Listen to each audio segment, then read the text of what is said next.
This is Passengers United.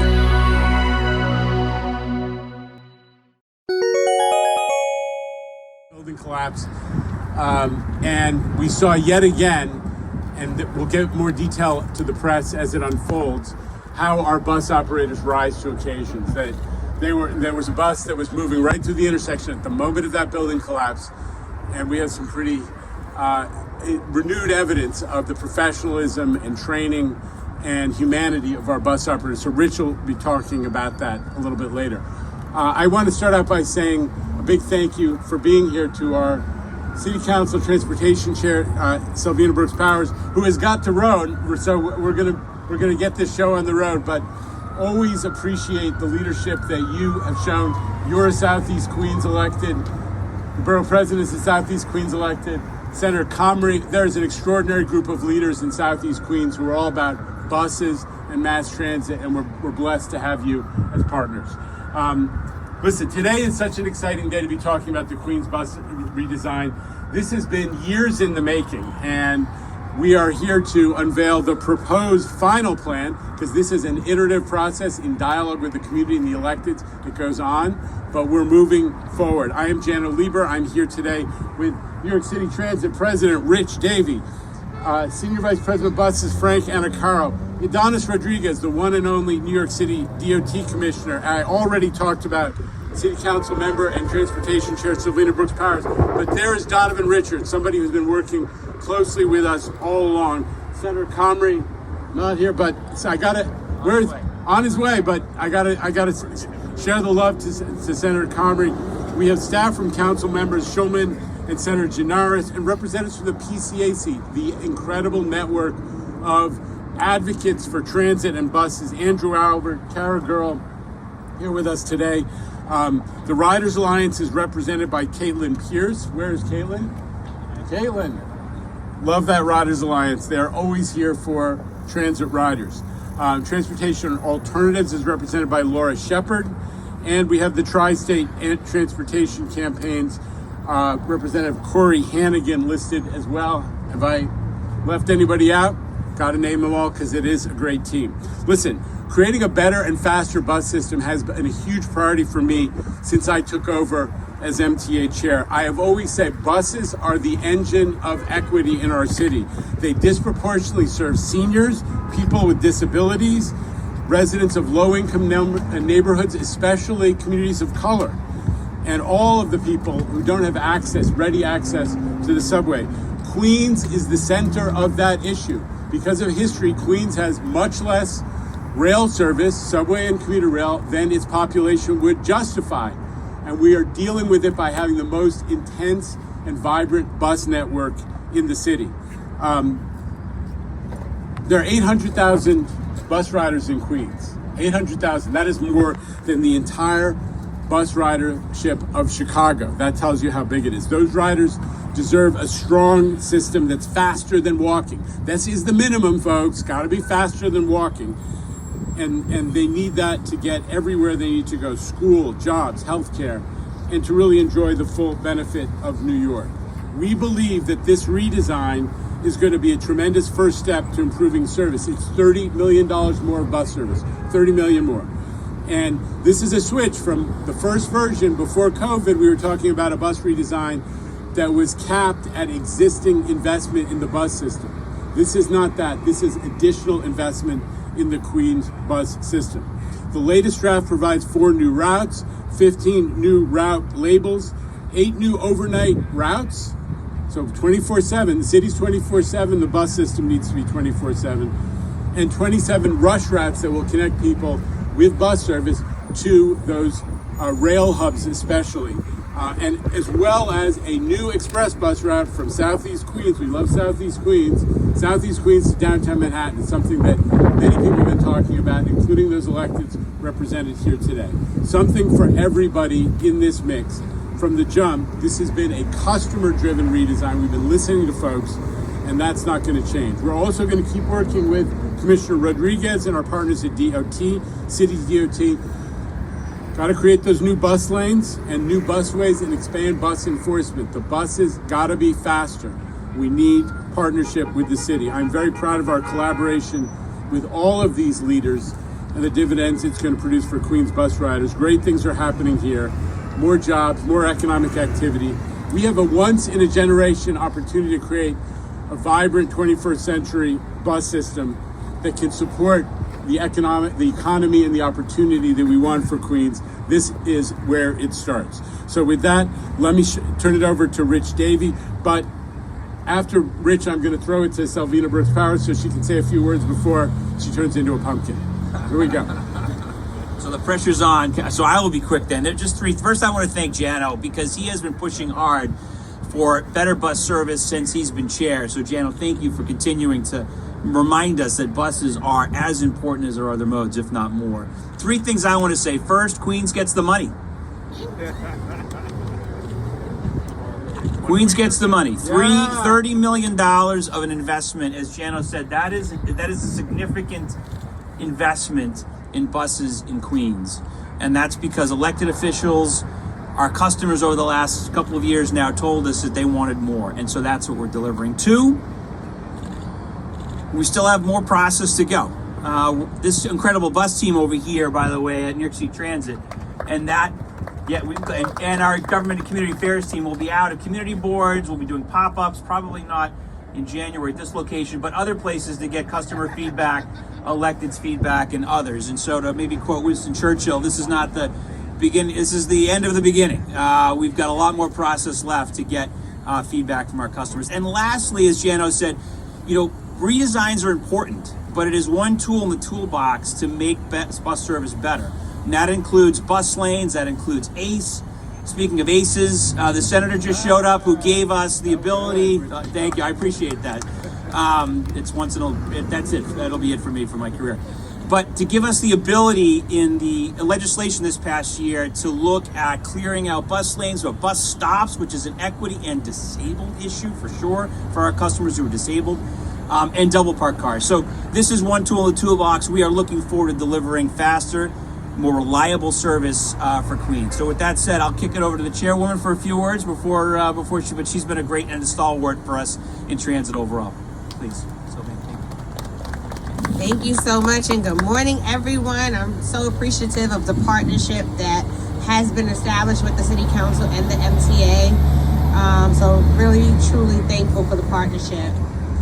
So every year, nearly 700,000 people in Queens ride the bus. It is a vital bridge for many residents in my district to the rest of the city. In fact, it's the only choice of transportation for a large portion of my district on a daily basis, especially for residents living in transportation deserts.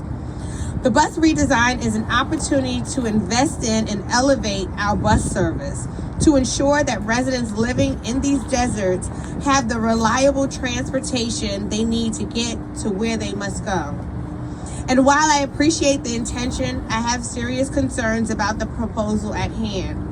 The changes proposed to help streamline and speed up service could also leave many people in my district at a severe disadvantage, especially with the addition of congestion pricing in the city.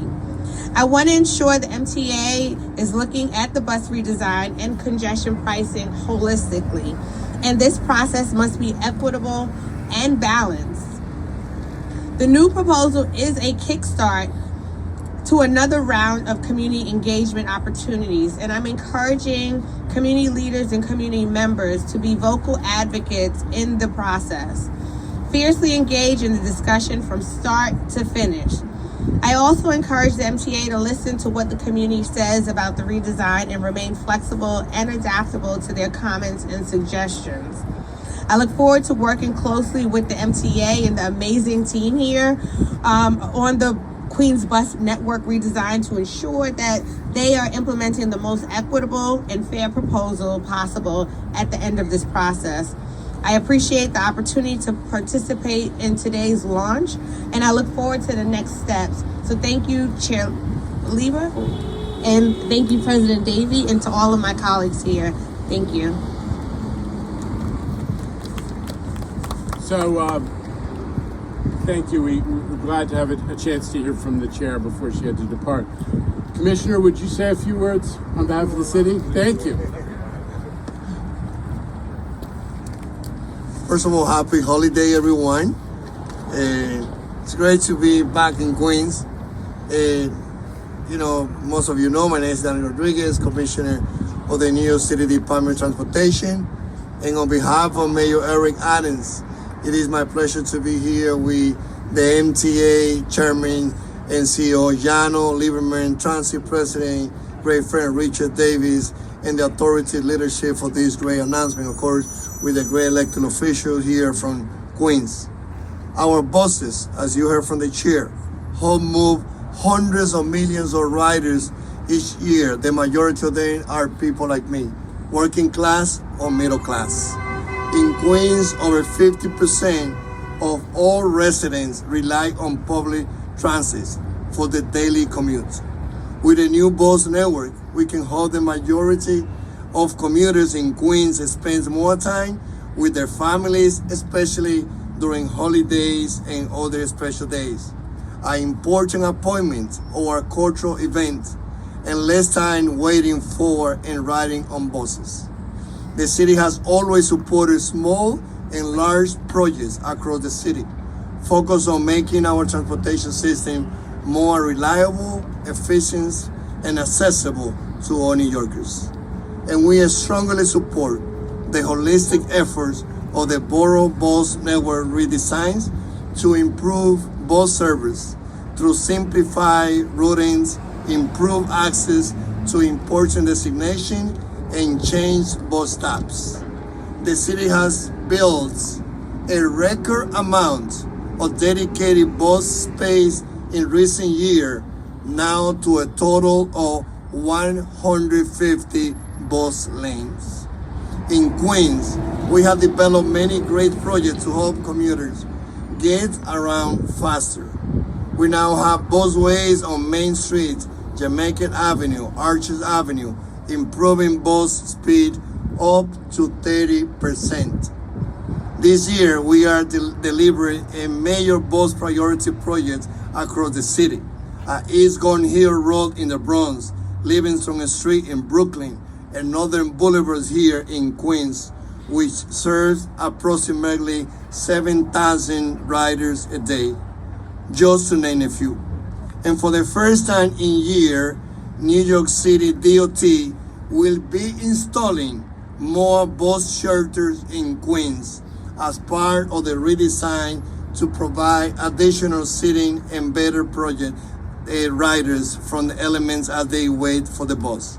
Nosotros estamos aquí hoy a nombre del alcalde Reganes, junto con el chairman el Llano, con el Richard Davis, con el liderazgo de Queens, asegurándole a los residentes de Queens que vamos a seguir trabajando para rediseñar las organizaciones donde se paran los autobuses. De esta forma cumplimos con el objetivo que tiene tanto el chairman Llano, el alcalde Rick Adams, la gobernadora Joko, que a nosotros asegurarnos proveer a los neoyorquinos de clase trabajadora y clase media con un mejor servicio de autobuses. Gracias. Thank you. Okay. Sorry, Chairman Llano. Good. Donovan's going to wrap it up for us. All right, you want to wrap. Okay. Donovan Richards has been with us every step of the way, and he is a passionate advocate for transit in general, and he's been a leader on this issue. Thank you for being here. All right, thank you, Jano, to Rich, to Frank, thank you all, and we are almost there. I know this plan has been a long time coming, as we all know, and I really want to thank the MTA for all of their work over the last few years to get us to this moment. And there are a lot of things that the MTA doesn't do right, but one of the things that they did right in terms of this plan was outreach. And I do want to give credit to the MTA team who really was out in every crevice of Queens. Whether they got it right totally is another story. But the bottom line is that we look forward to that robust outreach that really should be the blueprint of how agencies do outreach across our city. And I really want to thank the MTA for recognizing that our current bus system in the world's borough was badly broken and desperately needed fixing. And as we all know, Queens has seen an immense amount of growth and will continue to see more growth with the redevelopment, of course, of Willard's Point.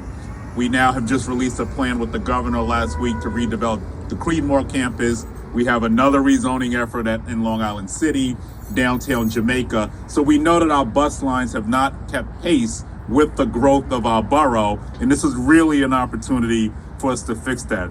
So I really want to thank you for your commitment to working directly with our communities as we ensure the final plan is one that works for as many of us as possible. I'm not here necessarily to discuss the specifics of the plan. I'm here to encourage everyone seeing this or reading about it to participate in the additional community workshops that the MTA will hold. Queens, you showed up in the last round. We need you to show up again to make sure that your voice is heard through this process. Because we all know no plan the MTA puts out will make sense unless we hear directly from everyday bus riders about how we can improve their commutes in communities. I've represented Southeast Queens and Eastern Queens for over a decade now, but also have lived and probably have rode just about every bus line in the neighborhood. And I know we need a lot more express bus service in that part of town. And I'll also add that it is easier to get to Florida by plane on some days than to get to Manhattan by bus and train in parts of Southern Queens. But we're going to fix that with the redesign. I know we need to better connect our bus lines to the subway, to the LIRR. That's a true story. I did time it. It's not a joke. I did time it. I said, well, I got to Florida. So I know we need to better connect our bus lines to the subway, to the LIRR, and even to JFK Airport. Connectivity needs to be the name of the game, especially with $19 billion of investment happening at our airport as well. And I know a lot of people out there feel the same way. So come on out and tell the MTA once these workshops start. If you think your bus ride takes too long from end to end, come tell the MTA. Even if you think your ride is perfect and you have the best bus in the city, come out and tell the MTA that too. As I've said for years, this needs to be a community-centered plan, but we can't create one if the community does not speak up. So to the MTA, let's make sure we're serious about engaging our neighbors. As Rich said, Queens get the money, and that $30 million is a nice starting point, but we're gonna wanna see that enhanced. Y'all can clap for that. $30 million is a nice start, but we're gonna wanna even see more dollars in this plan, especially in light of congestion pricing coming down the line. As our chairwoman alluded to, we need to make sure that as this comes online, that communities that have historically been left behind are where we're seeing the most investment. With that being said, congratulations on getting us to this next phase. We look forward to the work ahead. Thank you. I just got to say one thing about introducing Senator, my chairman, Mr. Comrie. It's nice to talk about spending more money on buses in Queens, and I love to talk about expanding service and all that good stuff. We couldn't do it unless Albany had stepped up last year, led by Governor Hochul, but in tandem with partners like the Senate, the chair of the Senate Corporations and Authorities Committee, Senator Leroy Comrie. The MTA has a 5-year balanced budget. That's why we're able to talk about all this good stuff today and in so many other areas. Senator Comrie. Good morning, everybody. Tim, and Jano, I wore the right tie today. I just want you to know. I put on a sky blue tie for the event. I'm a happy person today because I know that this is the second set of opportunities for Queens people to come out and opine on the bus redesign.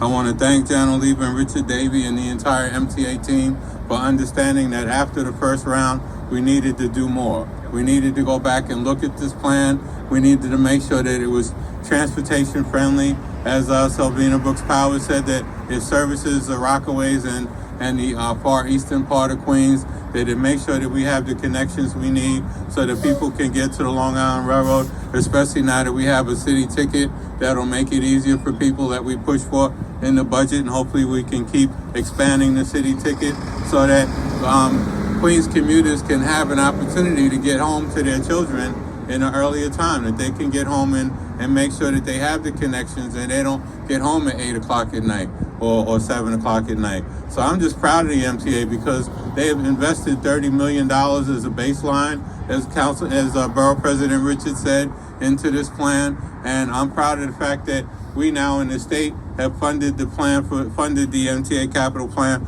for the next 5 years because we have faith in the MTA. They are now starting to deliver projects on time. We're able to do the Elmont Railroad Station, the first railroad station in 40 years, thanks to all on my efforts only. No, I'm just kidding. But that was done on time and on budget. So the MTA has improved their records. We're going to keep making sure that the MTA is even more transparent in their interactions and how they do business, and making sure that the public can increase their faith in the MTA. Because with the aspect of congestion pricing and people being upset about changes, we need to make sure that people have faith in the people that are delivering them. And the MTA is starting to step up. It's hard to move a mountain, but we're making strides so that people can understand that this is an agency that wants to see the best transportation network in the country. And we're going to keep working on that, making sure that through this bus redesign that we have, and I just want to echo what the borough president said, we need the public, we need the drivers, we need all the users, we need the people that are going to be impacted from the businesses to come out to these meetings and speak your mind. Whether you like what's going on, however it's going to impact you, we need your input on this because we want to get this right. And the MTA is dedicated to getting it right. That's why we're having a second set of meetings and going back around the borough, because we need to get this right for the residents of Queens. Queens deserves no less. I want to thank the borough president for making sure we're hosting these meetings in different locations. I look forward to working with all my colleagues in Queens and with every person that rides the bus, that's affected by the bus, that's benefited by the bus. You need to come out and come to these meetings so that we can really have an opportunity to make sure we have a plan that Jano can be happy with when he asks for more money for it. He can say he's doing it with confidence, that Richard Davey can make sure that when we talk to the workers that they have confidence in the plan as well, and that we can make sure that the residents of Queens can have a plan that they're all proud of. But I have to say, I have to give compliments to Jano and to Richard. They are trying to raise the level of professionalism, of our responsibility, and especially responsiveness of the MTA. And I cannot step away from this mic without congratulating them for raising the level. And we have good discussions, we have good arguments, but at the end of the day, we're focused on making this a better city for all. And once we get through running and a fair share, equal fares program, so that everybody can understand what the fares are, will be another step forward in making sure that our public can have an easier understanding of how to take what bus, how to take what train. Having a standard fare rate so that we can all understand will make it easier for Queens bus riders as well. So thank you all for being here this morning, and whoever put the sound system together, kudos to you. It's really working well. Thank you very much. All right, another hand for the sound system. Listen, the bottom line is Queens has more bus riders than all the bus riders in the city of Chicago. We got to make Queens bus system be the best in the world, and we're determined to do that in partnership with the community and all these great electeds. We're thrilled to be here today. Mr. Minton, what are we doing? All right, let's do some questions, starting with Andrew Siff of WNBC. Andrew. Thank you. Two quick questions for you. The first one was, while Chair Brooks Powers was here, she sort of threw a brushback pitch by saying she had serious concerns that these improvements aren't in place before congestion pricing. So could you respond to that, the folks who are in the sort of transit desert parts of Queens who can't get out of their cars because these changes are not in effect? Respectfully, I don't accept the idea that folks don't have use of mass transit. What we're trying to do is to create a much better system, more reliable, faster, more options, and especially more connectivity to rail, both subway and LIRR. But if you look at the neighborhoods that people frequently talk about as transit deserts, whether it's Flatlands or Garrettson Beach or Bayside, there are overwhelmingly, the majority of people are using mass transit, and they're using it on their commutes. We just need to make it a heck of a lot better. We've got plenty of room on the subways. We have plenty of room on the buses. We just want to make it a lot more convenient. And just as a quick follow-up on the fare evasion on buses, which has been estimated, I think, Rich, I saw some estimate as high as 40% fare evasion on buses. Will the redesign in any way go hand in hand with a new enforcement initiative? Listen, we need to give people the best, most convenient bus service to support their lives and their opportunity and their access to jobs and healthcare and school. But separately, we also need to deal with the problem of rising fare evasion on buses. For the first time, the MTA is putting folks enforcing the fare on local buses. We've never done that before. That's just begun a couple of weeks ago in tandem with the NYPD. But but fare evasion can't just be about crackdowns. We need to rebuild the sense of community that we all share in this system. It tears at the social fabric when we expect the guy next to you to pay and you don't want to pay.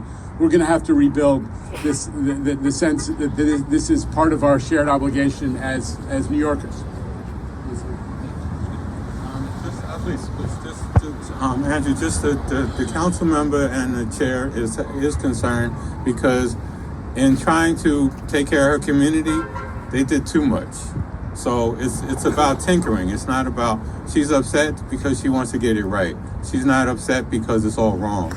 It's what is actually happened was now we went from 1 bus line in Rosedale to 4 bus lines.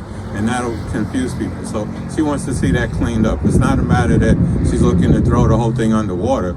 She is concerned about making sure that everything's in place before congestion pricing. But she didn't mean to say that she's going to throw the plan out. She wants to see it worked on. She has been cooperating with the MTA. She will be at the meetings and make sure that her staff, and even more importantly, that her community comes out to speak to all the issues specifically. All right, if the topic is buses, the next question is Dave Colon of Streets blog. Dave. They're always saying that. Jano, and maybe Adonis and Rich can also talk about this. The draft plan mentioned 49 priority corridors for bus improvements that the MTA and the DOT were studying. I'm curious, are they all 49 still in this plan?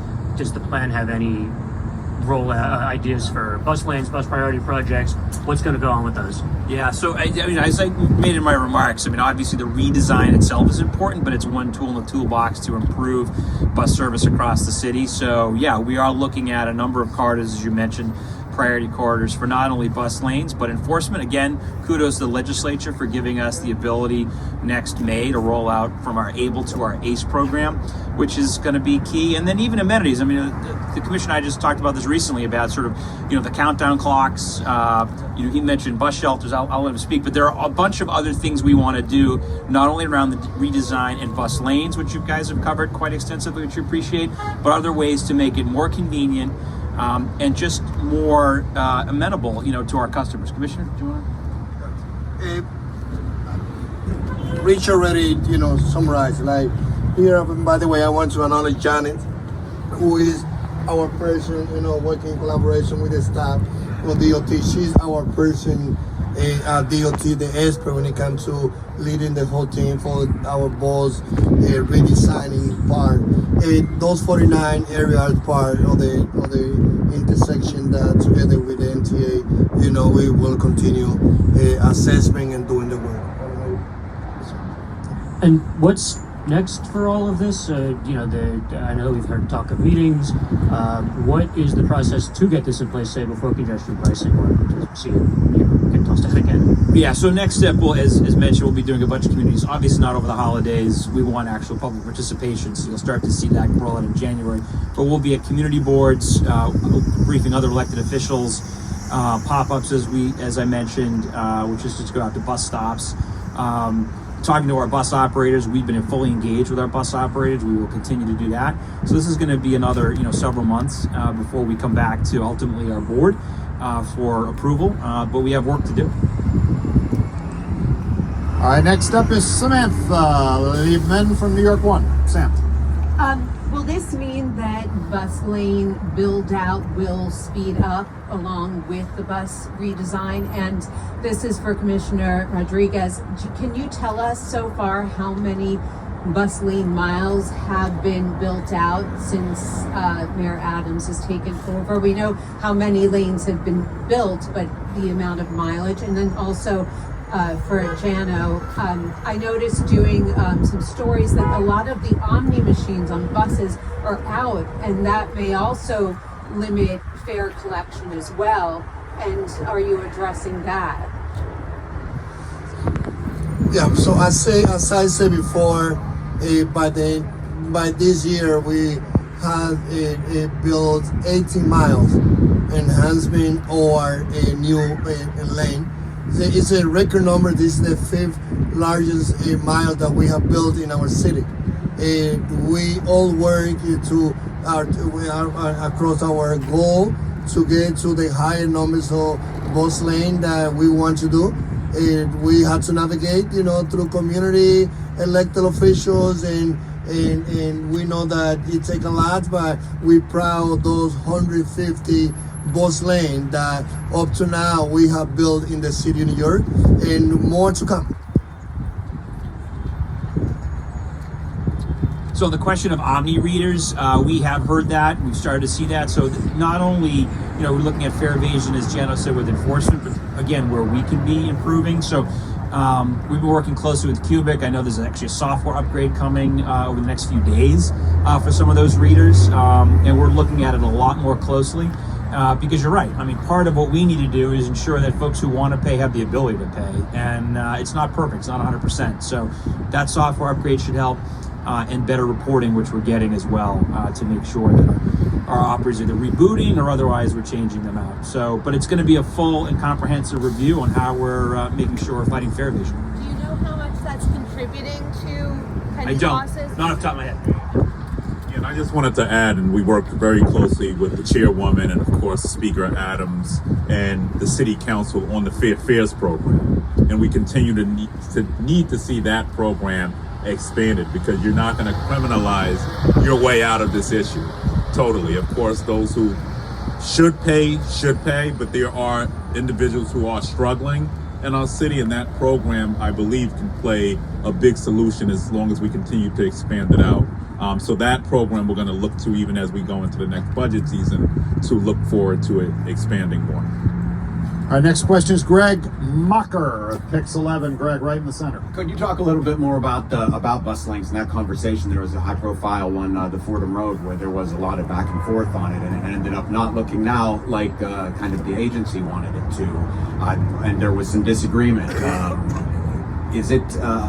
This has to be it. This is going to help, and will we see more bus lanes, dedicated bus lanes here, or busways here? I mean, that's the expectation, but again, it's not only bus lanes as mentioned, but it's how we enforce, right? So bus lanes on average give you about 15 to 20% better speeds, but enforcement on the flip side is another extra 10% or so. So you need both, right? And ABLE is important, and again, kudos to the legislature and the governor for giving us the power starting next May to enforce folks parked in bus stops, and then cars that are double parked in the way of buses as well. So all those tools are going to be critically important, but certainly, we continue to have dialogue with the DOT about where we would want to see bus lanes, and certainly as part of this Queens rollout, there are definitely places that should happen.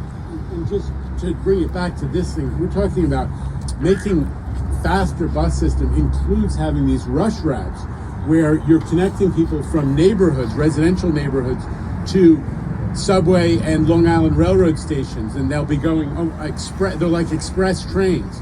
So we got a whole mess of new rush routes. We have greater frequency on all of our routes. We have overnight frequencies. That is all part of the proposed Queens redesign. Now, we are fine-tuning it to make sure we get it right in dialogue with the community and these electeds. But bus lanes are one tool. The bus camera enforcement is another tool. Stay out of the bus lane if you're not a bus, but also having more frequent and more direct and faster bus service as well. That's all part of the plan. All right, here's Ben Brockfeld from AM New York. Ben. Hey, so I wanted to ask, in the Bronx, the redesign, it eliminated hundreds of stops and speeds only increased by single digits percentage-wise. So how are you going to measure success here, especially if bus speeds are still in single-digit miles per hour? Yeah, so a couple things. I mean, depending on the route, depending on the time of day, Ben, right, as you know, the speeds actually increased upwards of 10 to 15%. But that's why I said this is not just about redesign. It's about bus lanes and it's about enforcement, right? The combination of those three is what gets you, the minutes, the 10 minutes, the 15 minutes per day per customer in some instances. So we'll measure success based on that. And how we measure success in New York City Transit is all about customer satisfaction, which on buses has improved over the last 18 months, 2 years. All right, Mr. Borough President, we're getting your local people in. This is Ryan Schwab at the Queens Eagle right here. Ryan. Thanks. You mentioned, the borough president mentioned Creedmoor and Willard's Point as two major developments in Queens.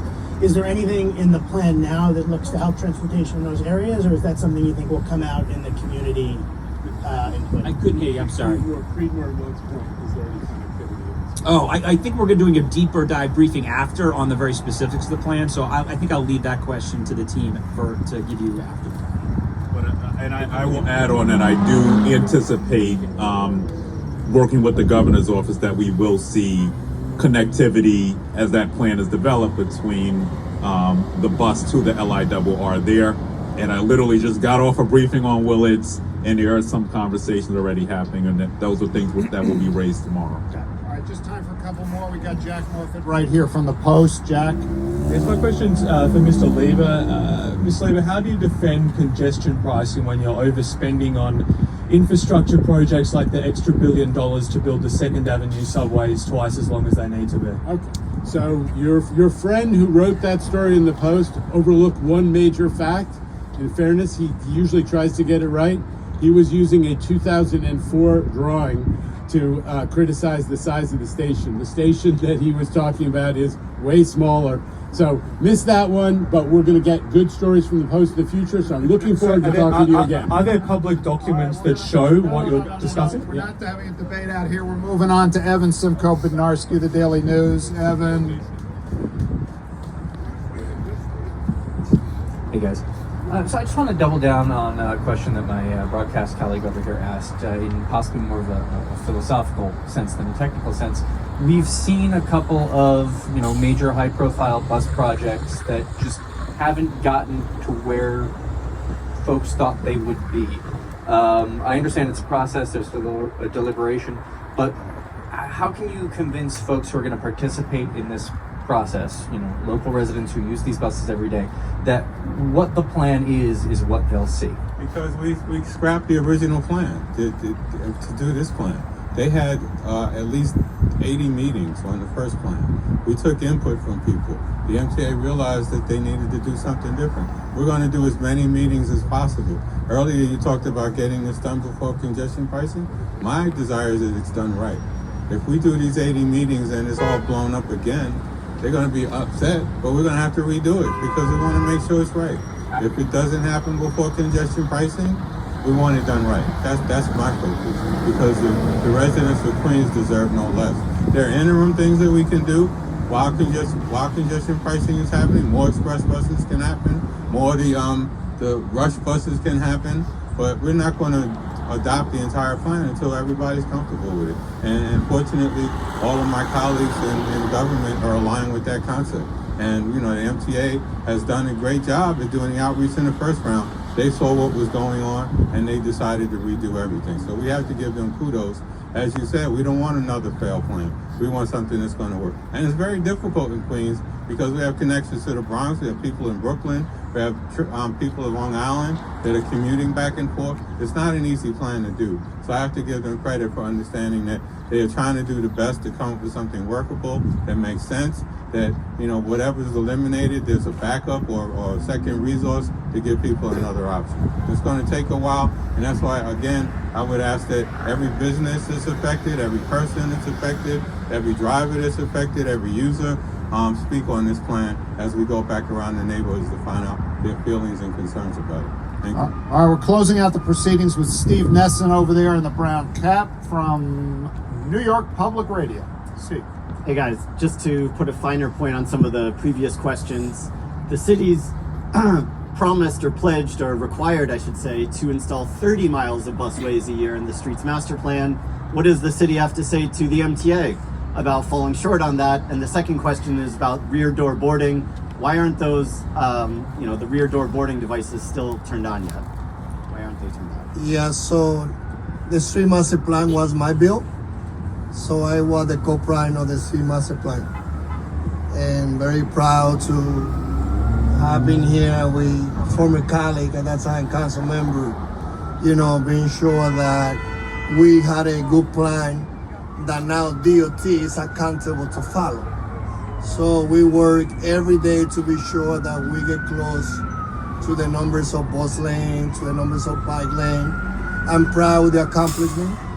Every year, like this, my second year, we've been overpassing all the expectations that we had at the beginning. There's some challenges. Sometimes it's not the quality, it's not the quantity, it's also about the quality. And when it came to, I know that what you have in your head is about foreign, but we don't see the other area what we are doing major by a bus lane. As I shared, this is the 5th year that we had the larger numbers of bus lane, 18 miles in this year. Sometimes we go to places such as foreign that most of the elected officials say we don't want it here. The Brunswick say we don't want the project as you want it. The Botanical Garden say we don't want it as you want it. However, what we did in that particular case, and I'm saying that we both from the MTA in New York City, we work hard, we listen to the elected official, and they say, let's work with us, do some work, we did it, increasing the automatic enforcement, painting the lane, we giving some time, and we keeping track to see how the moving of the buses is happening at Fordham. A month from now, we're gonna be back. So the commitment is, as I say, there's no another city, brothers and sisters, such as New York, that had the larger numbers of bus lanes.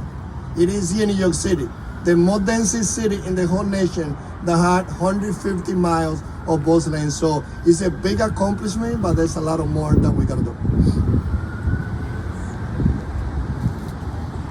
So, Stephen, on the question of the backdoor boarding, a couple of things we want to work on, but we said it pretty clearly is we need to continue to work on our Omni penetration on bus, right?